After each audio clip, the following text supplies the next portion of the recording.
Well, hello everybody. We've had a nice long break. We're back here at Let's Read, and today we've got an article by Michael Evans, Captains of the Soul, from the Naval War College Review, written in 2011. I can bring it up on the share screen. Maybe we can have a little check to see if everyone's read it. Not that you're going to get in trouble if you didn't, but how did we all go? Maybe get some preliminary remarks. Call out whenever you want and tell me a little bit about what you thought about the text, and then we'll jump into it.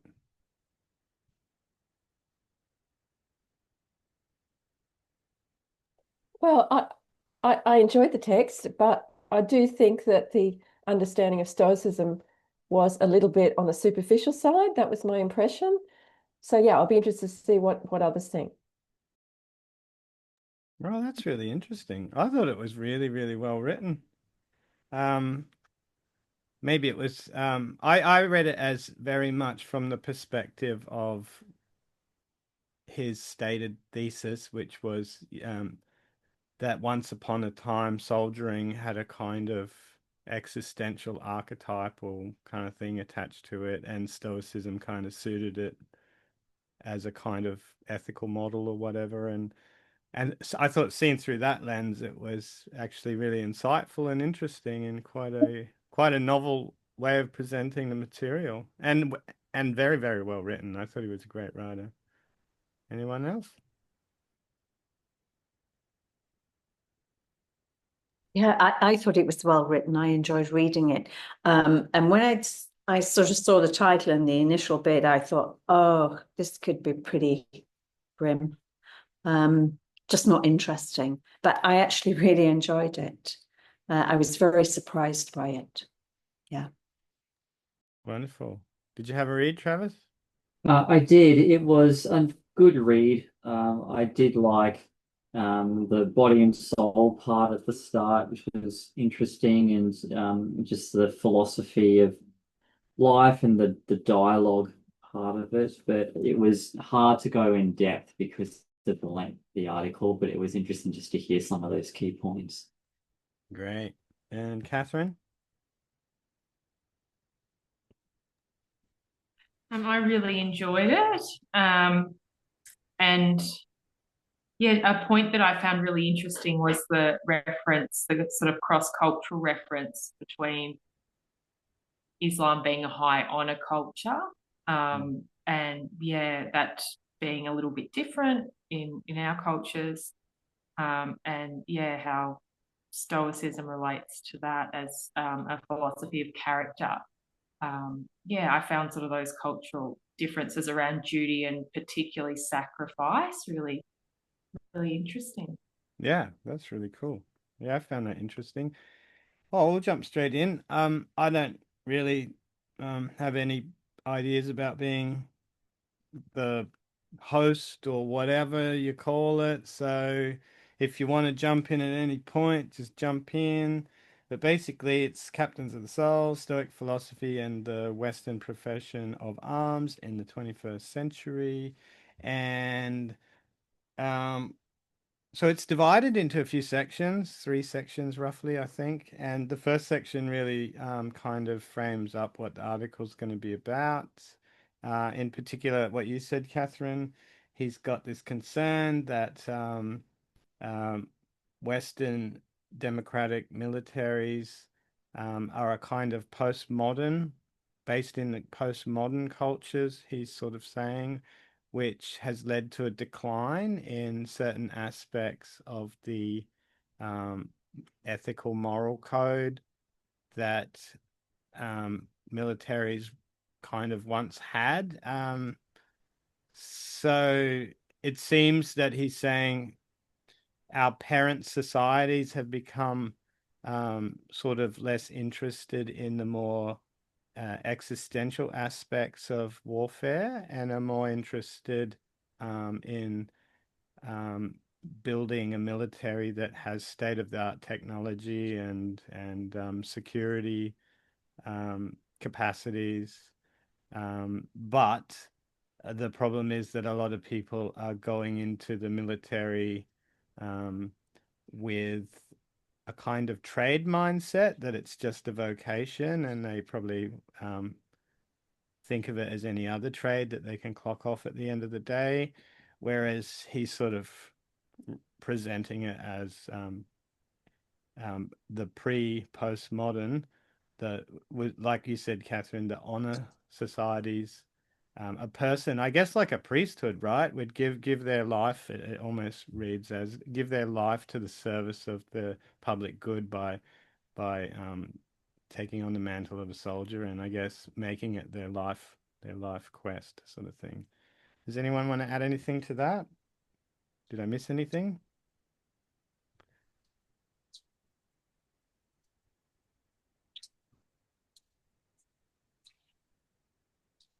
To extend on that, the section around what it means then to be a good leader or a good soldier, and that can often conflict with what it means to be in the career climbing sense.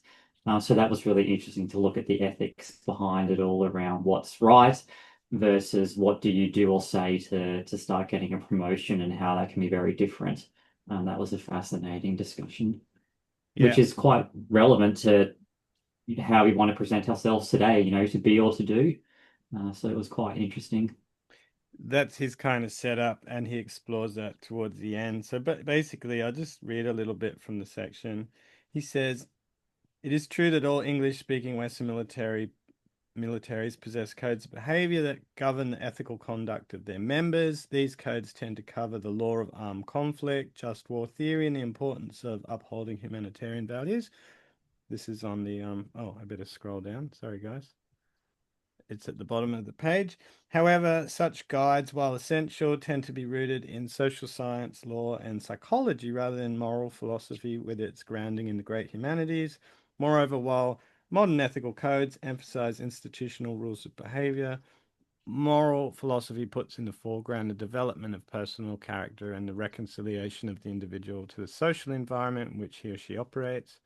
Ethics need, therefore, to be complemented by a stronger focus on philosophy that permits the professional military to become fully a self-conscious moral community committed to maintaining traditions essential to the integrity of its people and the discharge of its responsibility. So here's what his article does. It analyzes the importance of teaching Stoic moral philosophy within today's armed forces, covering three areas. First, the article examines the challenge to the warrior's ethos emanating from the increasing postmodern instrumentalism of warfare, which is what we were sort of talking about. Second, it examines the case for upholding in the professional military a moral philosophy that is based on adapting what the British philosopher Bertrand Russell once called the virtues of Stoic self-command. And that's interesting because I've read Bertrand Russell talking about the Stoics, and he kind of has a pretty weird spin on it sometimes. And third, the article discusses the extent to which philosophical values based on Stoicism might serve as moral guides to today's military professionals by drawing on lessons and choices from Western literature, politics, and history. Why don't we talk a little bit about those 1, 2, 3 points here, and then we can kind of get into the meat of them as we go along. Do you agree? So first, the article examines the challenge to the warrior ethos emanating from the increasing postmodern instrumentalism of warfare. We kind of said something about that. What else did you guys think when you read the text and thought about that particular problem? I think it's quite an interesting problem, personally.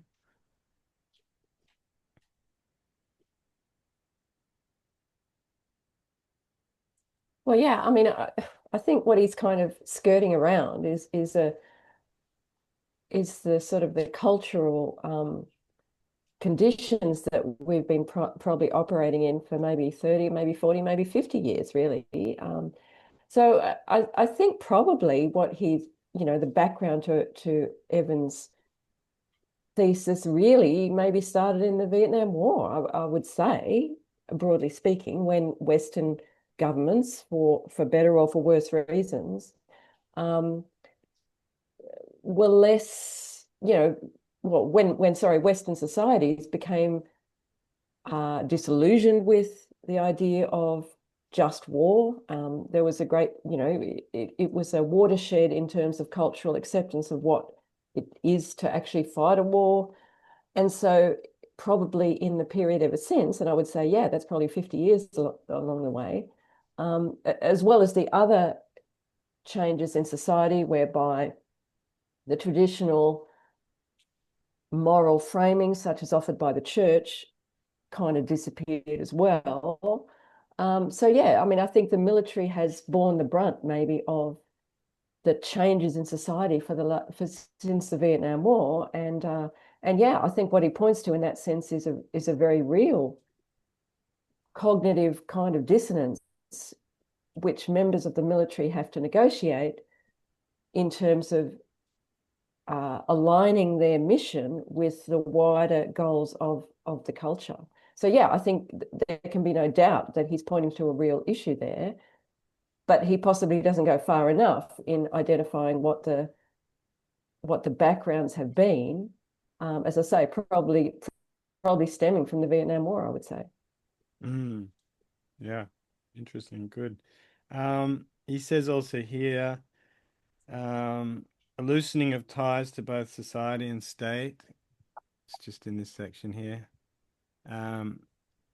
Symbolized by the rise of moral relativism, in which there is a shrinking consensus about what values constitute the public good and little confidence that we know how, by the use of reason, to determine what the public good might be. I mean, that definitely resonates with me. What do you guys think about that?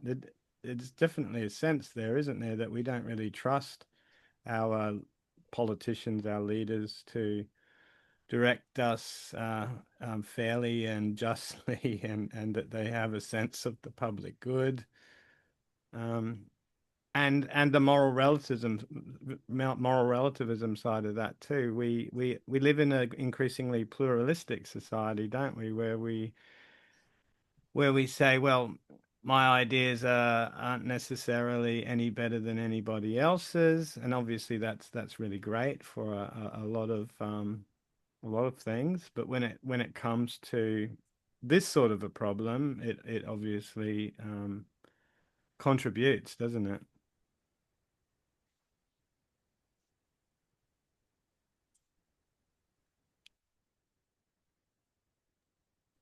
Yeah, I like that section. I was just thinking around the idea that we're not even engaged in like a discourse anymore around what might be a public good or trying to even discover what that can be. I think we all have our own opinions as well, like around what that actually what that looks like, what the common good looks like, and I think that's where back in the past maybe that's actually been a bit more fixed in that sort of way of thinking. So yeah, that's sort of what I got from that as well. Yeah, that's right. It seems as if he mentions later on that rather than the military and its goals being part of the overall culture, it's now almost appears to be a subculture. He mentions that. So, and here he says, I think this is very interesting, the changing environment of the workplace, right? The military culture is challenged by a not only relativistic civilian ethos from without, and the second bit, by the increasing civilianization of military functions and personnel orientation from within. So yeah, it's becoming more like a modern workplace, isn't it? Okay. Anything you want to say about any of that, or we'll move on? You know a little bit about the military, I'm expecting, Judith. I don't. I don't know about everyone in the group. I know, Travis, you were in the Marines for a while. Not the Marines. Oh yeah, everything. Yeah. No, you're in the what is it called? Remind me. Reserves. The Oh, reserves. quite a while ago. Yeah. So you guys have a bit of experience. Mine's all anecdotal. I've got friends in the military, and one of my very close friends, in fact, often complains about these things. When I was reading it, I was thinking of him because he's often um, got a bit of sour grapes, really, about um, how he feels like the military's become a bureaucracy, and that he feels that instead of it having a warrior ethos, which kind of attracted him to the military, it's he calls it quite woke now. He thinks of it as quite a woke thing. But I don't know, that was just as an outsider, I hear these sort of anecdotes. Does anyone have any comments on any of those things?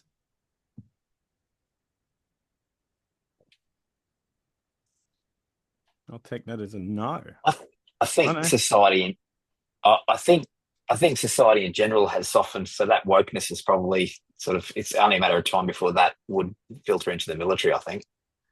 Yeah. Mm. I will just, I think, perhaps take up what you're kind of maybe moving to next, Courtney, if that's okay, which is about this honor society thing. Yes. So the writer quotes writers such as Akbar S. Ahmed. Now, I haven't read Akbar S. Ahmed and James Bowman, but I have read quite a lot of James Bowman, although I haven't read his actual book, but I have read a lot of his articles. Have charged that one of the major weaknesses in the contemporary West waging of wars is that its nations do so as post-honor societies. Now, yeah, that is one of the things that James Bowman talks about. And to me, that's kind of a red herring in so many important ways.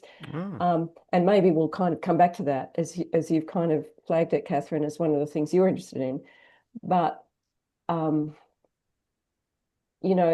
I mean, without really speaking to James Bowman, there's a lot of, I would say, again, superficial kind of commentary around what an honor society is. Now, obviously, some of the societies against which our military has been engaged in combat, such as in Iraq and Afghanistan, some of the more extreme variants of those societies are very much focused on honor. And if commentators are going to suggest that it's a problem with our society or in our military that we're not focused on honor, that seems to me a very controversial, if not provocative and contested take. Yeah, I mean, in the West, we really haven't had an honor society, if that involves such things as honor killings, honor conflicts, and so on. We haven't had that since probably the Dark Ages in the West. And so any suggestion that our lack of that is somehow a problem, I would say, is very, very controversial, if not, very, very strange thing to suggest. So that's why I've got a problem, I suppose, with suggestions around the fact that we have, as a society, have a problem in not being focused on honor, because we shouldn't be constructing our cultural values according to some Dark Ages kind of framings, I would say. So that's why I've got a problem, I suppose, with that kind of honor talk. Oh, that's really interesting. I hadn't thought of it like that. I guess I was sort of thinking of it as someone who's not read this sort of material before, thinking of it as sort of I often kind of imagine the West in its kind of tropiest way as worshipping McDonald's and the consumer thing, and this moral relativism and this kind of get a good job and buy a house and do whatever you got to do in order to succeed and do well at your work. And whereas honor seems, to me at least, to sort of suggest that it's about having a deeper kind of orientation to one's life, like some sort of much more grounded, almost virtue ethic, I guess, that he's sort of challenging here about the West in its postmodern kind of status. I mean, what else could postmodern sort of suggest other than a loss of universal values, for example, I guess. Anyone Yeah, else? I mean, maybe I'm taking too literally. That's certainly possible. This idea of an honor society, and again, of course, as we know from our studies of Plato and so on, it's very important to have your have your terms defined. So maybe when I think that someone like James Bowman is conjuring up an honor society, what is he talking about? You know, is he talking about King Arthur and the Knights of the Round Table? Is that what he's talking about, or is he talking about maybe in the late 18th century, people fighting duels about feminine virtue or matters of a disgrace? You know, is that what he's talking about as well? So yeah, I mean, I think maybe honor culture means different things to different people, and maybe I'm kind of jumping to a more extreme interpretation than he would suggest. But yeah, this is why I'm kind of a little bit sensitive to referencing of honor cultures and yeah, and so on. And definitely, given the context of the article, we could say he's definitely interested in bringing virtue back into the culture.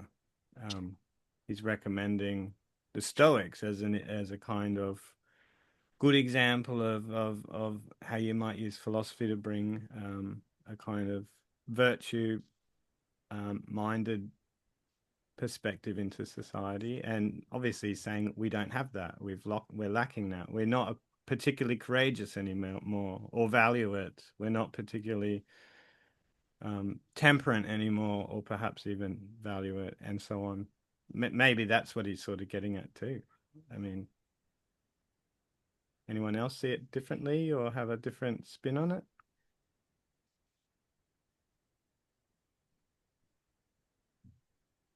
Catherine, you had an idea about you were kind of interested in this section?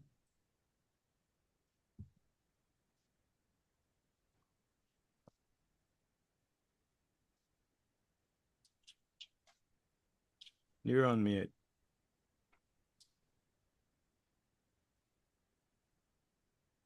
Oh, I don't know what you're doing.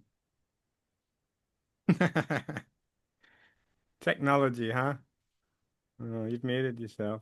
All right, we'll carry on. All right, moral philosophy for military professionals, the case for reviving stoicism. Okay, so he's going to jump into it. What have we got here?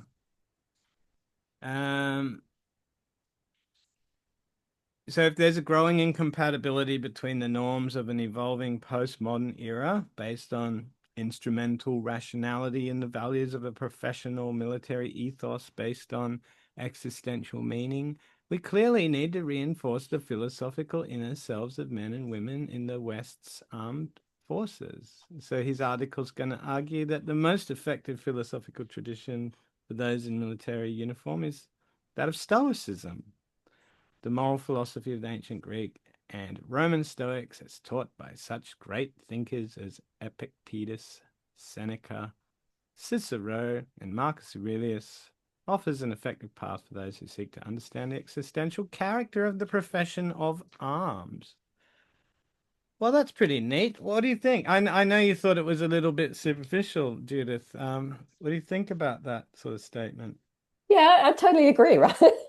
I totally agree with his main thesis that Stoicism is an entirely appropriate philosophy of life for people involved in the military, as I think it's an appropriate philosophy of life for many other people as well. Yeah. So yes, but I think, yeah, I mean, we'll probably look at this as we go further through, but it's not entirely clear to me that his understanding is that comprehensive. Sure, but he's pretty fair in his setup. He gets a quote from Tad Brannon saying that Stoic philosophy is sort of, oh no, he says Stoic philosophy has become unfashionable with postmodern philosophical trends. I think that's interesting in itself because that's that challenge to relativism, these kind of subjective values in the West that I imagine he's saying, watering down the honor society or whatever. Um, he says Tad Brennan uh, comments in a book about those who seek to adhere to Stoic philosophy are likely to be seen as out of touch with their age. some of us are consumers of Stoicism here, so we're very familiar with this YouTube kind of trope you see, mixture of tough guy bravado, hypocrisy, and heartlessness, which is neither personally compelling nor philosophically interesting. So the author is very aware of that. He's not going to go down that route. So this is an interesting point. Why should an ancient Hellenistic philosophy noted for its harsh prescriptions and design for life in pre-industrial agrarian city-states be of any use to military professionals who have been reared in the social and material sophistication of a post-industrial electronic age? The answer lies in the unchanging human dimension of the military profession. And it is this dimension, with its focus on strength of character, that links the Greek hoplites on the fields of Attica to today's Western soldiers in the mountains of Afghanistan. That's why I think I'm fairly amenable to his reading of Stoicism, because he does shape it around the military profession and its particular requirements. Then he Yeah, talked. and this was sorry, Courtney, Yes, but this no, was you go. kind of an opportunity if he'd been kind of gone into it deeply to have brought up Socrates and his service in the battles of Athens, where he was such a conspicuous figure. But he kind of doesn't go to that level of depth. Mm, So yeah, thank God, or it would have been a 50-page article and I wouldn't have finished it. So I actually like the next bit too, because it's a good bit of background. He hasn't skipped the influence of Stoicism on the West, which I think is nice. The ideas of Stoicism infuse much of the edifice of Western civilization. And I think this makes this a good introductory article on Stoicism in general.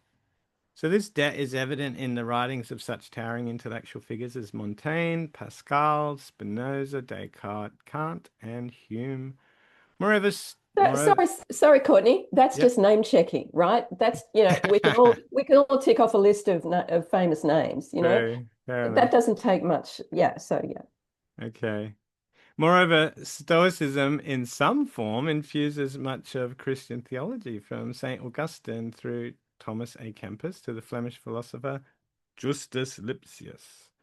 And yeah, you're right. So he's covering a lot of very broad ground here. I get that. But I'm also thinking of the audience he's writing for, right? He's writing for officers in the military. And so he's hopefully pointing out that, some of the things that they've heard of or that they're interested in, maybe their own Christian background, for example, have strong connections to this kind of project that he's interested in explicating. Indeed, the philosopher Charles Taylor has written of how Christianized Stoicism or Neo-Stoicism developed by Lipsius in the 16th century influenced the evolution of modern Calvinism. Okay, he goes on, doesn't he? And he does a bit more name dropping. He talks about Frederick the Great, Viktor Frankl, and I agree with you. There's no suggestion that Viktor Frankl is a Stoic. He just sounds like a Stoic when you read his writing. He's a Christian, isn't he? Really, I think. Solzhenitsyn. No, sorry, Frankel, I think, is an observant Jew. He's not a Christian. Okay, sorry. Yes, a Jew. That's right. And Nelson Mandela. Okay, now comes the other controversial part. That maybe oh no, here he says a lot of people think of soldiers as natural stoics capable of repelling psychic shock. No, and he fairly states that, well, that could be quite misleading given the frequent incidents of post-traumatic stress disorder and other psychological injuries. In 2008, the RAND Corporation found that nearly 20% of US military service members returning from Iraq and Afghanistan reported symptoms of those post-traumatic stress disorder and depression. The invisible wounds of war. So he's saying that maybe, well, this is kind of the basis of what he's getting at too, isn't it? That it's not enough to invest in good weapons and tanks and technology. We also perhaps need to find, he's suggesting that maybe a philosophy like Stoicism will be some sort of internal armor that might help protect people from these psychological injuries of war. What do you think about that anyway? Oh yeah, I mean, I think there probably is a case for this, and this is something you raised, Courtney, with Brigadier Cornelia when we had Stoke on Ex Melbourne. I thought, and he seemed to be aware of this article, but I think there's some fundamental confusions here. For example, at the end of the paragraph, this view is shared by Coker. Now I've kind of lost track of who Coker is, but anyway, so the author here approves of, who writes that the aspiring warriors must seek, quote, to be true to what Ralph Waldo Emerson calls, in a quote, the great stoical doctrine, obey thyself, unquote. Nothing is more true of the warrior ethos than this doctrine. Well, hang on, no, that's wrong on so many levels. It's not a warrior ethos. Warriors are obliged to obey the orders of the person above them, and the hard part comes when their own moral stand conflicts with the orders that they're being told to obey. So and whatever Emerson was getting at, it's not really stoicism, right? Again, Americans talk a lot about how Emerson was a real stoic. Well, he wasn't. I don't think he had a very good understanding of it. And stuff like this just underscores. And this is how kind of philosophical confusions happen, is when they get quoted and then slightly misquoted, and then, all the way along we get all kind of this stuff. And so, yeah, Emerson wasn't very well acquainted with Stoicism, and then anyone who's quoting Emerson is also not going to be very well acquainted. So this is why I kind of had a problem with this, this quote piled on quote, where nobody's really knowing what the source material says. Yeah, good point. There's a bit of interpretation going on too, as in the previous sentence. This General H.R. McMaster's U.S. Army has observed cultivation of stoic-like resilience and fortitude for self-control is likely to be of value. We said that. But in McMaster's words, soldiers must view war as a challenge and as their duty, not as trauma. I guess you could see how that might fit some of the sort of sentiments shared by people like Epictetus. And it is an interesting one because that's a controversial statement nowadays, isn't it? I'm not just talking about soldiers here, by the way. Sorry, which is the controversial statement, Courtney? Sorry, I should be more clear. That challenges seen as one's duty, seen as just a kind of an important and integral part of a person's ethical life, not as a trauma. Well, but that's, again, that's kind of superficial, because sometimes obviously, as he's already just outlined, soldiers find that doing their duty constitutes an occasion for trauma. That's very well documented. So it's not that it's not a trauma. It can be a trauma, and it is also their duty to perform. So that's where the difficulty comes in. Yes. And he's just kind of, with some, again, superficial soundbite, dismissed it. Can I just add to that? I totally agree. I found that actually very simplistic, crude, and dismissive of those that are wounded from PTSD. And I'm not a military person. I really don't have any experience of any, combat. But in my work, I've worked with a lot of veterans of various ages, the younger ones that had been to Iraq and Afghanistan, along with, I think there was a World War II veterans as well as Vietnam vets. And my sort of small t truth from my experience is that war has a lifelong implications that may not become obvious until decades later, or until someone's hospitalized, or until some kind of triggering event. Everyone's experience is different. And I think there was a Vietnamese monk, I can't recall his name, but he said something that I feel is a lot more true, which is the war is fought as the event of the war, but it also happens a second time in memory. And I think if you take consciousness and memory seriously, then for me it is hard to accept that really traumatic events could just be viewed as a duty, and that is it. I find that incredibly, simplistic and crude, and maybe a little disrespectful for those that you know, everyone's experience is going to be different, obviously. Yeah, very Some interesting. people may not be capable of that kind of black and white thinking, you know. So what about someone reading this in the military as part of his intended audience, perhaps, and they come across this? Do you think that they would feel that they failed in some way, they weren't courageous or virtuous enough?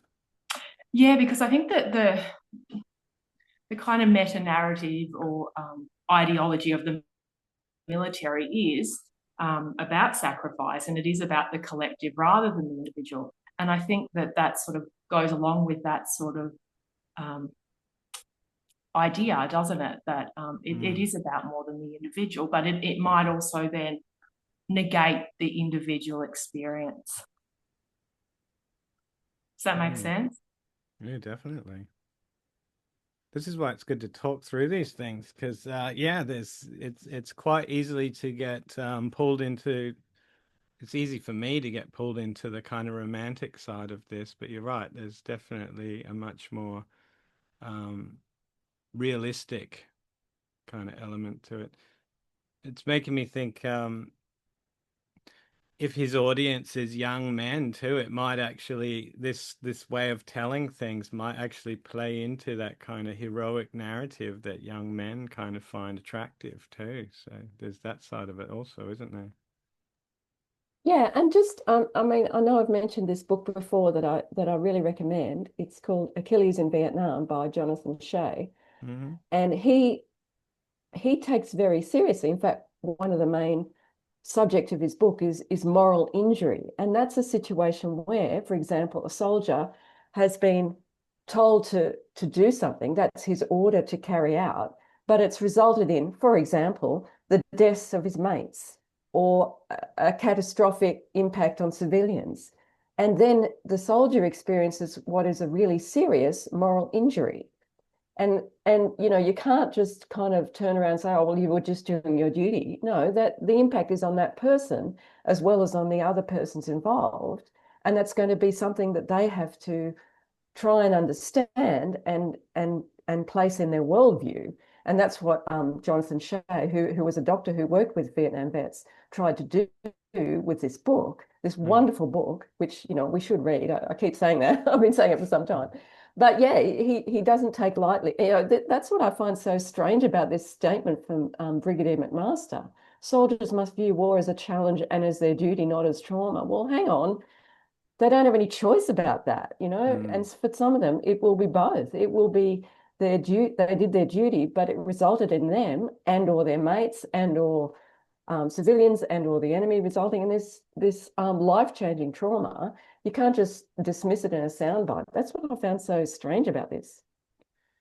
Just out of interest, because I don't know much about this side of Stoicism, was it very popular with the soldiering class in the ancient world? Was it very popular? It's hard to say because we don't have records for most serving soldiers, I guess.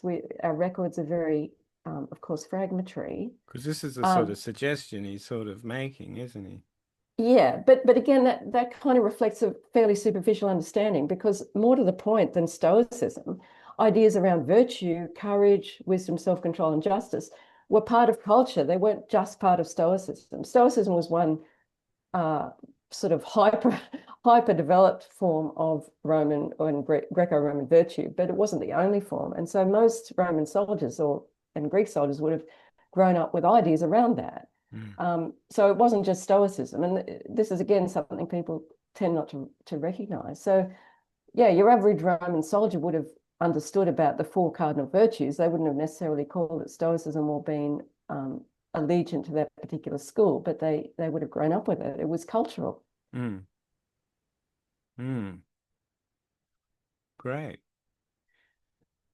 And he gives us like if you were coming to this for the first time and you wanted to get a taste of a little bit of background here, I think he does a nice neat little one paragraph, which is pretty clean.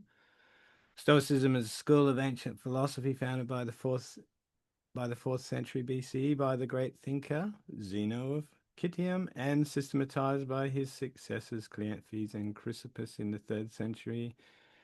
Since Zeno's original followers met in a public portico in Athens known as the Painted Porch, they came to be known as Stoics, or men of the porch.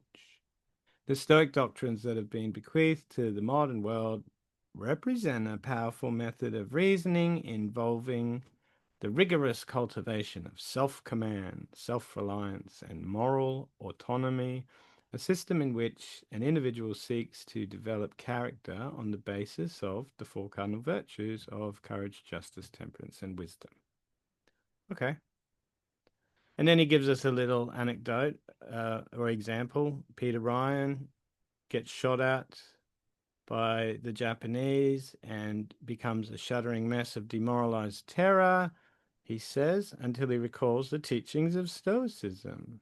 And he says, then I thought of Marcus Aurelius. Hadn't he taught me that when fate approached, there was no escape, but that a man would keep his grim appointment with dignity and calm? The effect was instant.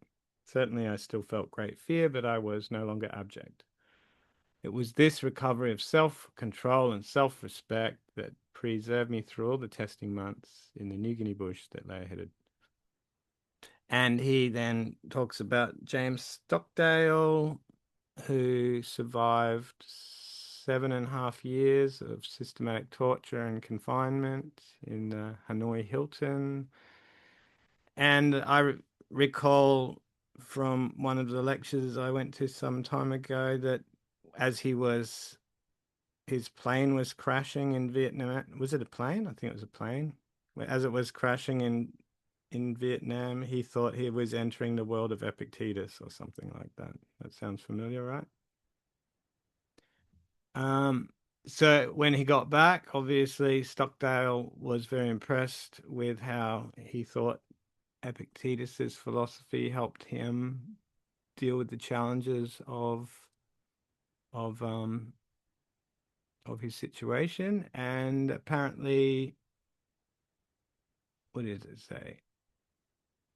Oh, he called the Enchiridion a manual for combat officers. He thinks in the pages of the Enchiridion, I had found the proper philosophy for the military arts as I practiced them. And we have a comment here. The Roman Stoics coined the formula vivere militare, life is being a soldier. Okay. Anything you want to say about any of that? No. Now, this is a bit dark. It'll be interesting to get your opinion, Judith. So what are the central tenets of Stoicism, how they fit into the cosmology of the 21st century military professional? So as a philosophy, apparently, Stoicism teaches that life is unfair. I don't know if it teaches this is a superficial understanding, Courtney. Courtney, I know you're going to be on board with this, right? That is not what Stoicism teaches. Stoicism teaches that we live in a providential cosmos. The gods have our best interests at heart. Yes, there is evil in the world, but it's the sort of the mirror image or the necessary concomitant of good things. We have so many good things, and we neglect to be grateful for them when less than good things occur to us. So that's Stoicism. It's not that life is unfair.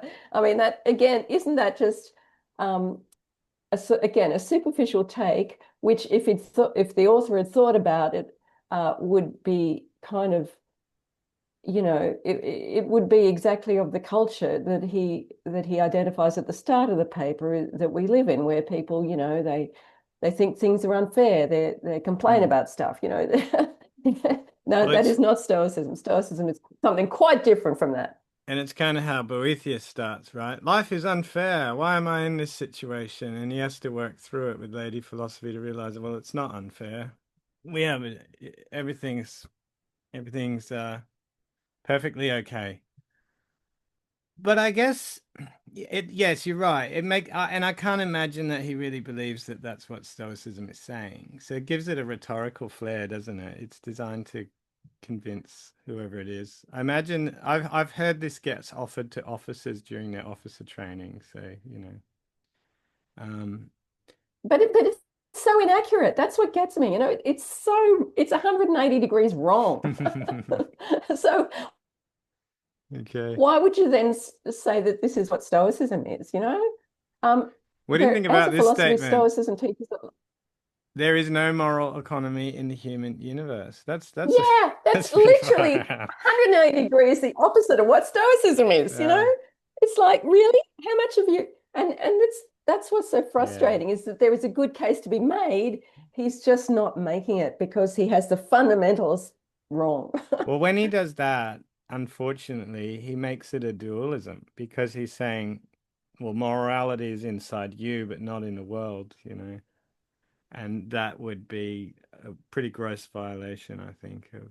And look, he gives these he really doubles down here. He talks about the Old Testament's Job, Shakespeare's King Lear, and so on. These kind of unfortunate characters. Yeah, and sorry, just again, this is ahistorical and achronological. The spirit of Stoicism is captured by Aeschylus in the Agamemnon. Well, I can't remember which year the Agamemnon was published or was performed in Athens, but I'm pretty sure it was 80 to 100 years before Stoicism actually came about. It's like, Yeah. kind of get your basic chronology right, and then we'll take you seriously.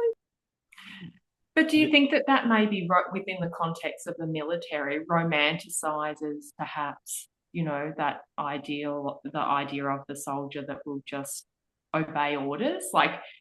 Because that's kind of what's not stated, but in the back of my head when I sort of read this is that it's sort of this grand narrative around, making a case for being a good soldier and sacrificing, even if it may be a little inaccurate historically.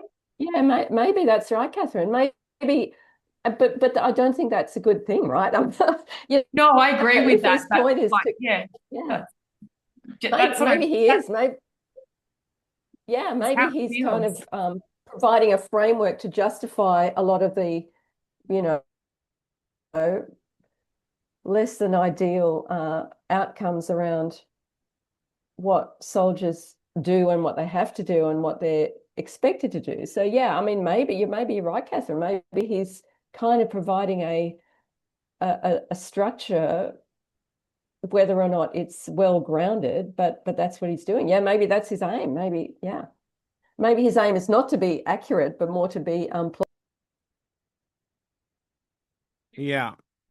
Well, I think you're right. I think he's writing, he's taking all these fairly, what's the word?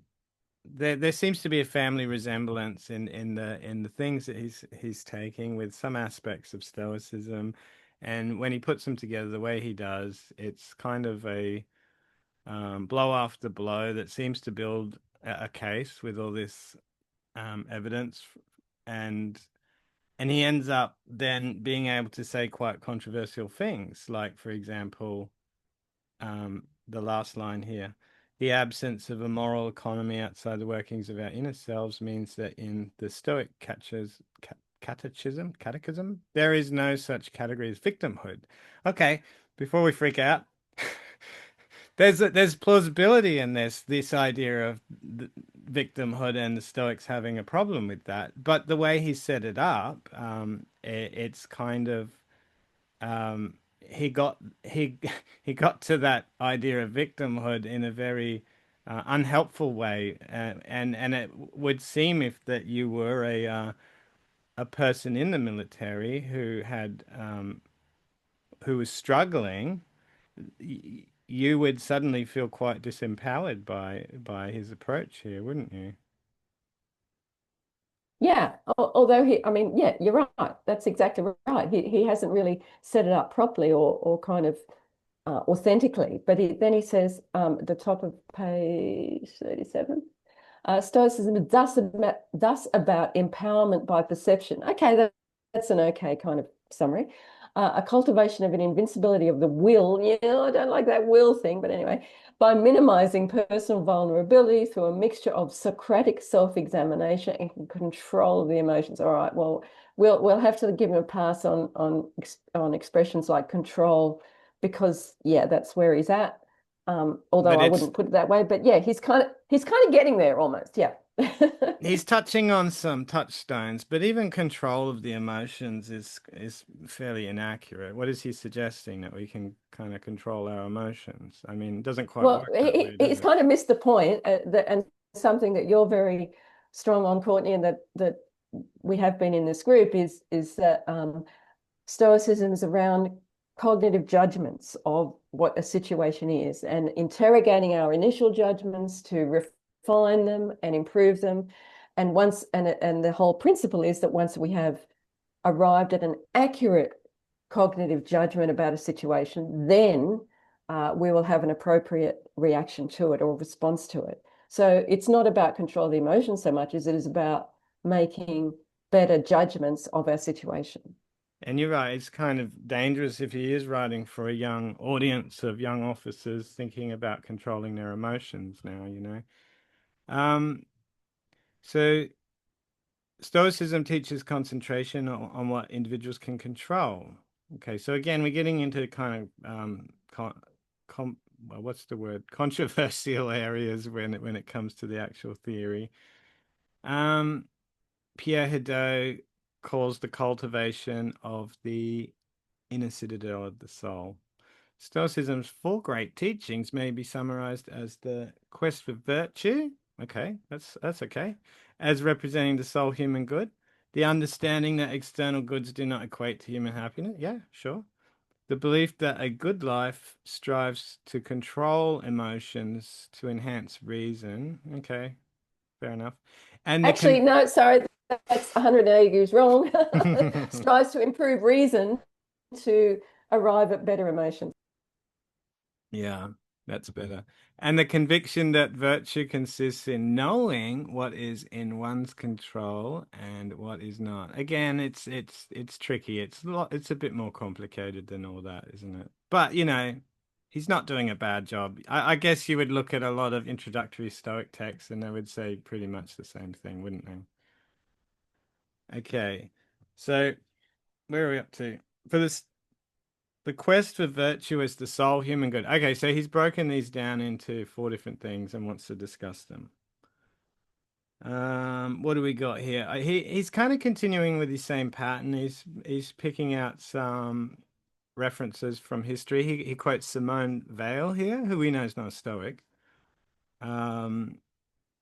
She apparently echoes Epictetus when she wrote that authentic human greatness is always found in virtue and honor, manifested in a desire for the truth, ceaseless effort to achieve it, and obedience to one's calling. And apparently the Stoics firmly reject the notion. I thought this was interesting. This is a very creative use of a particular section in the discourses. Stoics firmly reject the notion of collective or social guilt as a force in shaping virtue. For the Stoic, collective guilt is an impossible proposition simply because guilt is always about individual choice and personal wrongdoing. And then he takes this line, even in dreams, in drunkenness, and in melancholy madness. I know where this line comes from, I'm pretty sure. He's talking about cataleptic impressions when he's talking about that, Epictetus. And it's interesting to see how he's taken that line about adequate impressions and turned it into an account about guilt and the absence of guilt. I thought, wow, that was a really creative use of that, because there's not a direct connection between the two ideas as far as I can tell. So no one can ever be guilty for the act of another, and no society can be held accountable for the actions of individuals of a previous generation. It's a very interesting kind of idea that he's putting forward there. What do you think about that? Yeah, so this is exactly what Pierre Hadot identifies as what philosophers constantly do, is take a statement from an earlier philosopher and put it to their own kind of ideological and philosophical use. And so I'm assuming what he's putting this statement from Epictetus, which I'm sure you're right about, Courtney, is to do with cataleptic impression. So it's purely an epistemic kind of context, but he's putting it towards an ethical context about, you know, the fact that nobody, and what he's getting at here, I think, is to do with things like no society being held accountable for the actions of individuals of a previous generation. So this is presumably around claims that, reparations for previous slavery and stuff like that. I assume that's what he's kind of saying, that in Stoicism there's no place for, although he's not explicit about that, which is kind of also interesting. I think he's touching on something that you could argue if he fleshed it out a bit more, he'd be onto something. Because the idea, right, is that, society can be wrong. It has the koine noia, the common opinion or whatever. So long as the person uses impressions correctly, that's kind of what it's all about. But this idea here of the cataleptic impression is a technical thing that Epictetus is going on about. He's saying something like, for an impression to be a strong impression, a cataleptic type, it can't be doubted in any situation, even in dreams, in drunkenness, even in madness. A person could not doubt that the impression was anything other than what it is. That's how it gets used in that text. So in a sense, there is an ethical, well, there has to be an ethical dimension to it, because it's kind of the whole basis of Stoicism, that once you get your impressions right, then you see the world as it truly is, and therefore you'll be able to respond to it accurately, and therefore you'll live a good life, a virtuous life. It's interesting just how he turns it into this preoccupation with guilt for another. Yeah. I think he's very creative how he's done it. And again, if we're thinking about the audience that presumably he's writing for, he's taken something very technical and then applied it to something that might capture their imaginations, Maybe not. But interesting. Okay, so the second point, externals do not amount to happiness. So Epictetus teaches us that every individual has a fundamental choice, whether to live by our inner or outer values. The choice is summed up by the famous doctrine of things. Some are in our power and others are not. In our power, our opinion, movement towards a thing, desire, aversion, turning from a thing. And in a word, whatever are our own acts. Not in our power are the body, property, reputation, offices, and in a word, whatever are not our own acts. Okay, that's straight from the text. And the takeaway point is, if you get preoccupied with externals, you neglect the inner self. Since one cannot control external issues, they must become indifference. That is, they're outside our will. I know you don't like that one, but it's fairly commonly used. Volition, will. The things in our power are by nature free. Okay, so there's a few quotes here from the Enchiridion, I think, that are pretty stock standard ones. So the Stoic pursues only that which is his own, within his power, and seeks a rational, self-sufficient existence motivated by the discipline of personal virtue. And this is slightly problematic, and that's what you were saying earlier, Judith. This is where he's going to talk about radical freedom. But you're right, soldiers aren't exactly free because they often have to obey commands from superiors. So it's not like it's easy for them to be completely self-sufficient and motivated by personal virtue.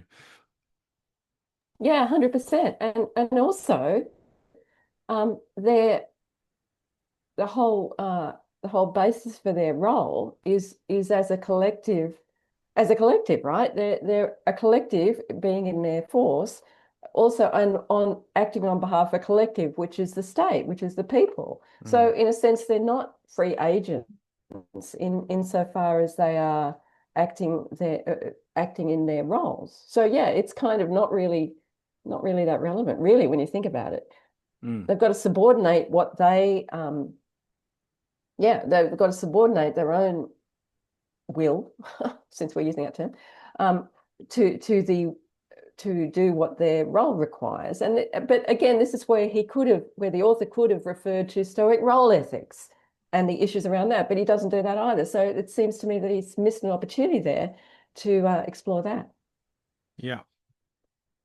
And he makes a good point here, a welcome one, that the Stoics are not unworldly. Um, the true Stoic is a participant in human affairs who understands the harsh realities of the world only too well.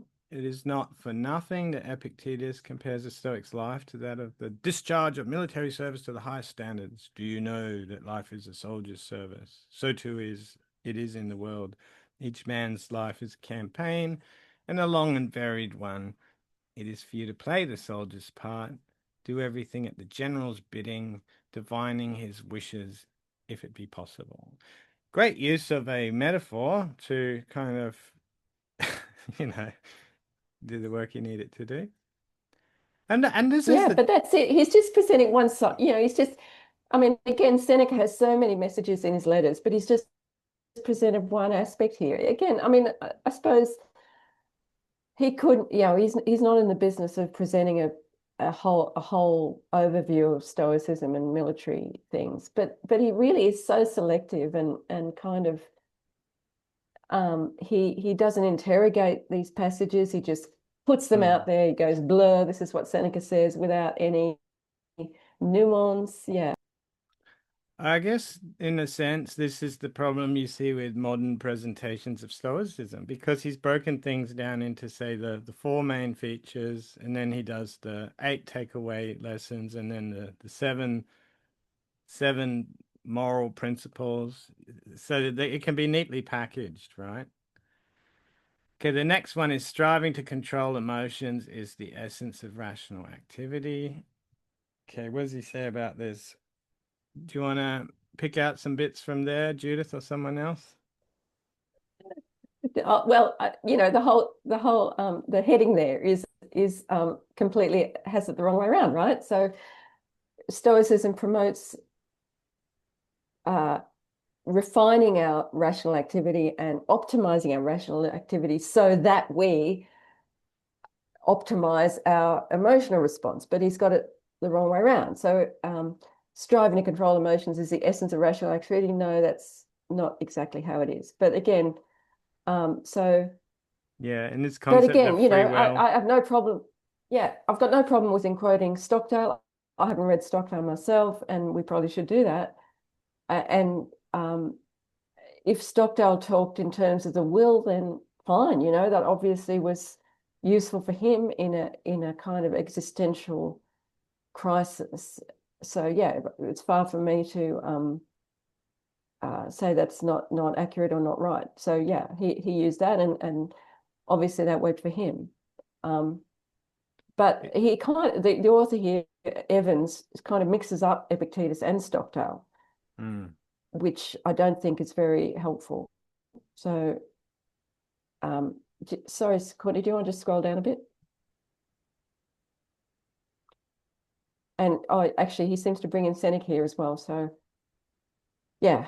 Oh, yeah, he quotes heavily from now on, I think, from On Providence, because that has a lot of very military feeling kind of metaphors in it, doesn't it? There's a beautiful, lucky he doesn't use this one, it would have put his audience off, but there's that section in On Providence where Seneca talks about how fortunate Cato was to stab himself in the chest twice, because on the first blow his breastbone deflected the blade, and thank goodness the gods gave him a second opportunity to demonstrate his courage by thrusting it in for the second time. That might have put his audience off, but so he left that one out. But I do like this line from On Providence. You do not shine outwardly because all your goods are turned inward. So does our world scorn what lies without and rejoice in the contemplation of itself. Your whole good I have bestowed within yourselves. Your good fortune is not to need good fortune. I do like that line. Okay. So the central idea, he says, of the Stoic will is thus to master all conflicting emotions in favor of the power of reason. Yeah, it doesn't really go into anything about how that is even possible. And so create an inner self that is, in Cicero's words, safe, impregnable, fenced, and fortified. And again, there's a danger in the presentation here, isn't there? Because it sounds like you just lock it all off inside somehow and put a fence around it and a padlock on it, potentially. Yeah, 100%.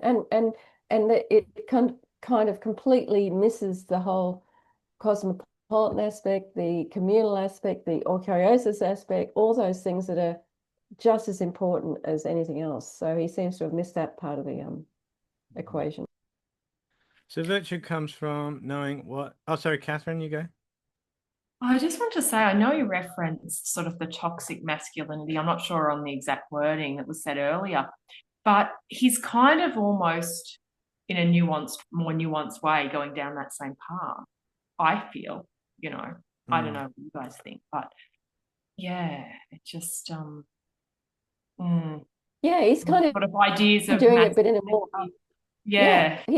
he's kind of reinforcing traditional what he conceives to be traditional framings with a bit more kind of reference to Stoic sources, but again without any nuance or yeah. So yeah, I think you're right, Catherine. He's kind of doing the business of a more well, again, it's a superficial understanding of Stoicism. That's why I object to it. And I think a more informed understanding would actually be of more assistance to people to conduct their roles in a high stress setting. Yeah, you're right about that.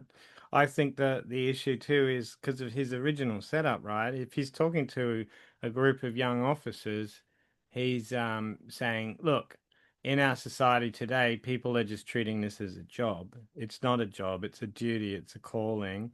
It's not a trauma. The challenges that you will undergo is can be mitigated because you are the master of yourself and you can control your emotions, and it's been done for centuries. So if they did it, surely you can do it. So yeah, there's that danger, isn't there? And it puts the onus, well, it does at least put the onus on saying to the military, it there's more to having a modern military than just buying good tanks and guns and computers and stuff. You do actually have to consider the inner resolve of our personnel. I mean, there's that side of it. Can I just add to Courtney? I think there's that implicit message in that framing that if you can't do it or if you have issues, it's your problem. Yeah, you could definitely take it that way. Yeah. Because there's no room for victimhood. No. Yeah. And as you say, like this sentence kind of continues a theme. Virtue comes from knowing what is in one's control and what is not. Yeah, and again, it's a bit of a mixed up kind of thing. It sounds really good when you get into the flow of it. He's a very good writer, but of course, being in the military there's a lot of things that's not in your control, and that can be pretty frustrating for a young person too. And I guess 100%. And sorry, Courtney, but yeah, to specifically, if you're being ordered to do something which is against your personal code, or which you think is going to be a failure or it's going to result in bad outcomes, but your duty is to say, oh yeah, yes sir, and go and do it. That's where the problems are. Yeah, it's a cop out to say, oh well, you just do your duty and that's going to be fine. Where it's difficult is where it's not fine, and where it is going to lead to, imagine if you're ordered to do, when your commanding officer tells you to do something which you strongly believe is going to lead to some bad outcomes and counterproductive outcomes, or you think your boss, and you may or may not be right about this, your boss is an idiot, that happens. What about then? Is it still your duty to do what that person tells you to do when you have reason to believe that it's going to have a terrible outcome? I mean, these are the hard cases in the military. Sure. And he seems to be kind of skating over. Well, in his defense, later on, he does give a couple of examples, the Epicurean general versus the Stoic general, and how I think the Stoic general committed suicide. It wasn't, no, I'm mixing people up. But anyway, he gives a few different examples like that. And one of them committed suicide while the other guy was racked with guilt. So there's this idea. He gives another quote about some guy, some leader, can't remember the titles, colonel or something of the Air Force, who he says everyone has forgotten his detractors, but everyone remembers him because he was strategic minded, and he recommended that if you're going to be a doing man, a man of principle, then you're going to cross swords with the establishment at times. So I think he does try to say something about that, to be fair. So interesting, after we've said all that, he says now that ultimately Stoicism, while challenging to modern military sensibilities, is not an impossible creed. As Nancy Sherman has argued, it should not be interpreted as a narrow philosophy aimed at creating a race of iron men, divorced from cosmopolitan concerns of fellowship and social community. Aha! He's got you covered, Judith. Rather, Stoicism is about fostering a spirit of invincibility, only in the sense of a willingness to endure and overcome life's inevitable challenges, whatever we chuck at you, difficulties and tragedies. Moreover, the Stoic who seeks such invincible resolution should not be viewed as in search of moral perfection. I like this, but rather as seeking constant moral progress within a social context. That was nice. I do like that. And he says, it's this interpretation defined by Panaetius of Rhodes as representing a progression towards virtue that is most useful as a creed for the 21st century military professional. Fair enough. I like that. No worries there. Okay. There's an interesting excerpt here about the dream of Scipio. I hadn't come across some of these, so I thought these were interesting. Yeah, we should do the Dream of Scipio. It's not very long, and it's the only surviving, well, it's not quite the only surviving, but it's the longest surviving fragment of Cicero's De Republica, which obviously is inspired by Plato's Republic. Oh, excellent. So yeah, we should do the Dream of Scipio because it's the classic view from above. That's what it depicts. It's the kind of the locus classicus of the what later became known as the Stoic view from above. It's in Cicero. So we should do it. We should totally do it. I'm sold. And apparently, Scipio says, every man who has preserved or helped his country or has made its greatness even greater is reserved a special place in heaven where he may enjoy eternal happiness. The key to an honorable life is found not in private affairs, but in public service. The very best deeds are those which serve your country. Fair enough. All right, now I think we're tracking for time pretty well. He goes into 8 moral lessons that are neatly packaged up. Again, I like his structure. He's really good at. He's obviously a professional writer. It's easy to read, isn't it? So he breaks things up into lessons. The first lesson is the concerns the need to develop an understanding of the meaning of a human life. And it's from 3 directions: the body, the external world, and personal relationships. Sorry, put my hand up here. Again, this comes from an insufficient understanding of Stoicism. The body is not part of the problem, even though occasionally Seneca will kind of, write like it is, but the body is not part of the problem because Stoicism is a completely corporeal understanding of everything. So yeah, that's not quite right. Yeah. It actually sounds more like existentialism, doesn't it? Like Merleau-Ponty Correct. body phenomenology. Like, that description actually fits more. The existential understanding. Just read it. It's about everything, in fact. Just looking ahead, though, maybe it's because he's using the body as the seat of the senses. He's got here that as Seneca says in his letter, The Happy Life, the road to meaningful life lies not in the senses, but in the pursuit of virtue and honor based on self-sufficiency and abiding tranquility. Together, these qualities produce a constancy that in turn confers the gift of greatness of soul, a gift that consummates everlasting good and transcends the brevity of human existence. And I do remember there's like a fragment, isn't there, in the discourses, and it says something like, and I think people like to kind of sometimes go to these sort of phrases where Epictetus says, you're just carrying around a corpse or something like that, you know. So, and there is a Yeah, kind of yeah, there is. strange, Yeah, yeah, yeah, and so, you're right. I mean, there is a lot of that in Epictetus. There's quite a bit in Seneca, but ultimately, again, Stoicism insists upon the corporeality of everything. So yeah, when Epictetus and Seneca talk like that, it's really only because they're kind of Platonizing for the minute.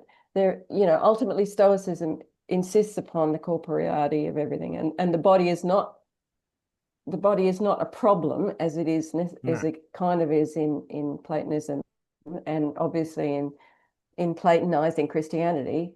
It's really not in Stoicism, and again that betrays kind of a not very. Mm. I guess it's a tricky subject too, because bodies don't have the same meaning as they do in the way we use the term bodies as well. Like the virtues of body for the Stoics, right? Yeah. So for many Stoics, meaningful living, he says, is further symbolized by Xenophon's story about Hercules' choice. I hadn't come across this too. This is a cute little story. What do you think about that? I don't even know where it comes from. Yeah, it's a classic, Courtney. I thought we talked about it. Yeah, I don't it's know kind of. lots of stuff. Yeah, so yeah, Hercules has this choice between pleasure and virtue, and obviously pleasure is attractive, virtue is not as attractive, but yeah, he chooses virtue. But yeah, this story gets repeated in a number of outlets. Yeah, Yeah, kind of repeatedly. cool. It's a bit like Achilles' choice too, isn't it? He sort of has a similar kind of, doesn't he? No? Shaking your head. No. Doesn't he get told if he goes to war, he'll be glamorized and remembered, but he'll die, and if he stays home, he can have a cushy life? Don't, not sure, but Anyway, yeah, doesn't matter. I mean, he's not really kind of in the same space as virtue, really. Nah, he's a dodgy guy. But anyway. So a second lesson, we're up to number 2 now, is how a military professional should face his day. Oh, we know he's going to quote Marcus Aurelius, don't we? This is such a classic line that gets used by everyone. Say to yourself in the morning, I shall meet today inquisitive, ungrateful, violent, treacherous, envious, uncharitable men. Yeah, we know the quote. So he can neither be harmed by any of them, for no man will involve me in wrong, nor can I be angry with my kinsman or hate him, for we have come into the world to live together.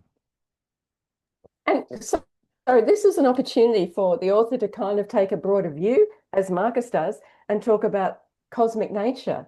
But because he doesn't kind of get that cue, he doesn't really, yeah, he doesn't put it in the broader context that Marcus does, which is about everyone being limbs of a body, everyone being organs of a larger organism.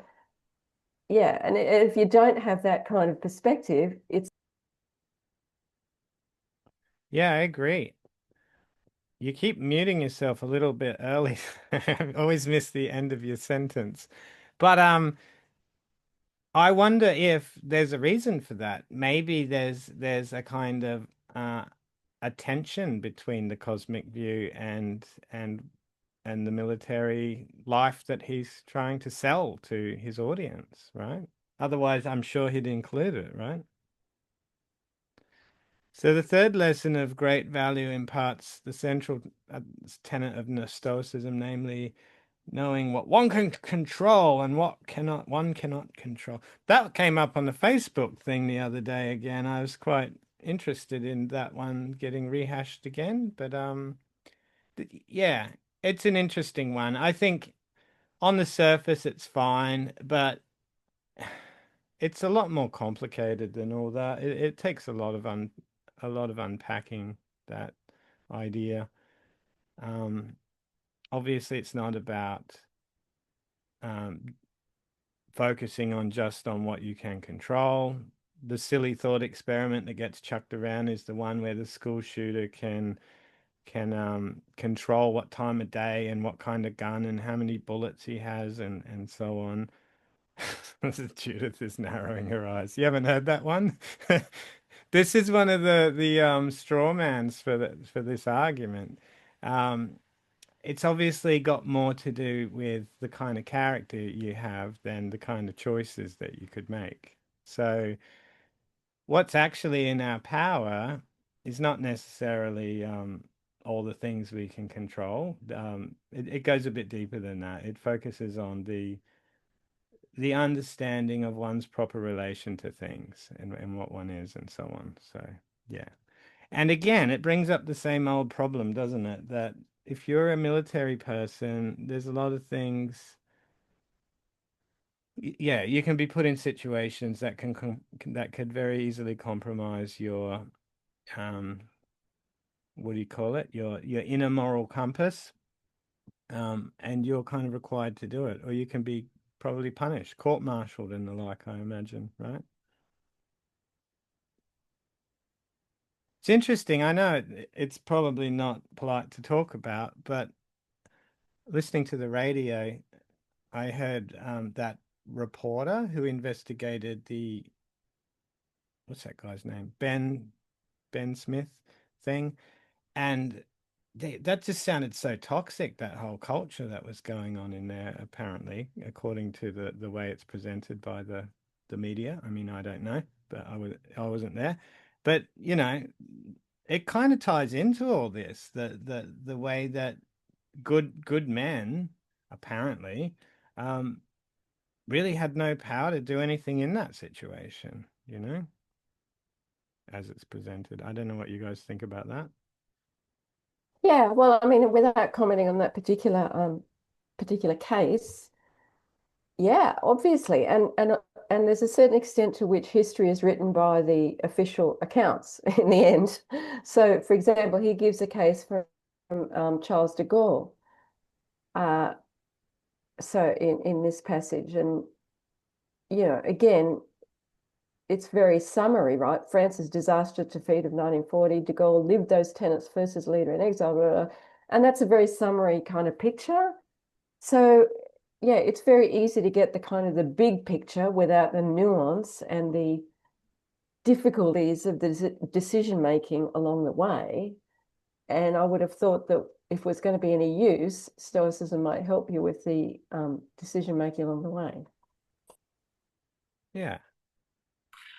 I think too that it's interesting that cases like that are actually now in the public arena, because realistically, like, I'm not sure which my military history and knowledge is non-existent, but I was under the understanding that war events weren't to be talked about, and they were to be dealt with internally by their own processes and courts and disciplinary processes, whatever they may be, and that they actually were sort of like a law unto themselves within their own system. So it feels kind of new that these things are in the public arena, but it does kind of raise a huge amount of complexities, doesn't it?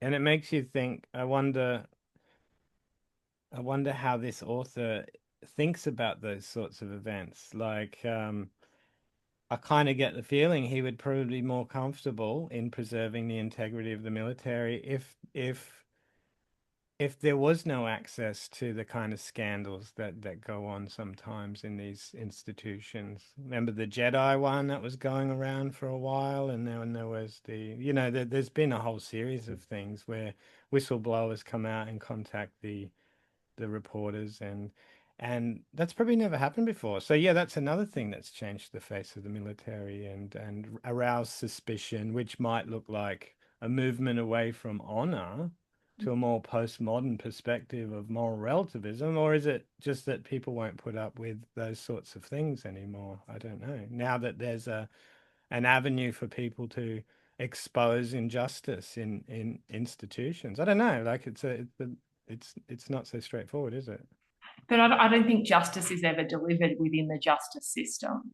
You know, like it's, yeah, like what happens is just people, present two cases and someone or a group of legal people make a decision, and it can come down to technicalities. So, yeah, I think, we have to be just so careful on making a judgment, because, I don't think the truth ever comes out of a court process or a legal judgment necessarily. Like it may or it may not, but I suppose, sort of thinking about Derrida there, like, but once the acts kind of happen, there can't be any justice after, Yeah. Yeah. Okay. There's a fourth lesson we're up to, so we're halfway through. Happiness can be found only within. So what does he say here? So again, he's going to talk about human freedom, individual freedom. Happiness born out of such a sense of freedom depends on the interaction of three spheres of personal activity: the discipline of desire, discipline of assent, and the discipline of action. Fair enough, but also there's a lot of philosophy that's required for a person to be able to train these aspects of the soul, the powers of the soul, that completely get left out. Yeah, that's right. And he hasn't defined happiness, right? Is happiness like the ancients thought of it as eudaimonia? Oh, Is yeah. that what he's talking about, or is he talking about some other definition? So He yeah, definitely that doesn't was kind mention of that. Yeah. yeah, no, he doesn't mention that. And then it's kind of skated over, and then he jumps into Descartes. I do But like this quote from Descartes, though. I do like this quote. Yeah, I remember this. This is a lovely quote. And this is what I like about good writers, because I remember this quote and I was writing something and I thought, oh, where was that quote from Descartes? And I couldn't remember. And I knew it was somewhere in the method, and he's organized. He's able to pull out these great quotes. It's great. And Descartes, when he was redesigning his system or whatever, breaking down the system, came up with this third maxim. I love it. My third maxim was always to conquer myself rather than fortune, and to alter my desires rather than change the order of the world, and generally to accustom myself to believe that there is nothing entirely within our power but our own thoughts, so that after we have done our best in regard to the things that are without us, our ill success cannot possibly be failure on our part. Great. I love it. Most of it. That's cool. How does it fit into the military context? It's okay to fail as long as you got good intentions.